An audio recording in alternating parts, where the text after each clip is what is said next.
Hello U10, hello Mr Banney. We're going to look at how to download and use Screencastomatic today.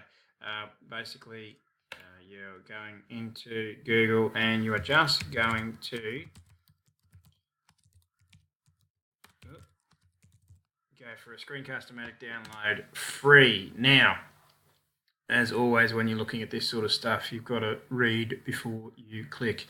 If you go into the official Screencastomatic website, it will ask you for a sign up. It'll be a right old pain in the neck. It'll try and make you do an online version 1. My advice is avoid that like the plague. I want you to scroll on down until you get to this one here where it says screencastomatic.en.softtonic.com and go with that one. So that's the website you're going to hit up. Now, again, you've got these websites where they've got ads everywhere, and ads often have a few little viruses, so let it download first, right? Then you get rid of that little bugger. You go to your free download, all right?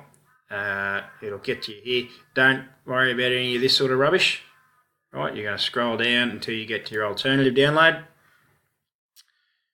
And once you click on that, she should just start going for you. So it'll pop up down here shortly. There we go. So I know I'm starting to download there. It's a case of follow your nose when you are doing your download. When you then come to actually using the product, what it will do is it'll install a desktop icon for you. So your Screencastomatic. So you're just a matter of opening him up. It's pretty much self-explanatory from there on in. It will you'll end up so you record. It's just a little button down the bottom that says record. It will let you. I think I did just pause it. So once you get through all that, it's just a matter of finishing him off. And it gives you a couple of options to either save it as a file or send it straight to YouTube. It's very, very user-friendly once you get to that point. It's just a matter of you've got to be mindful of where you're saving your file location. It'll default to your videos.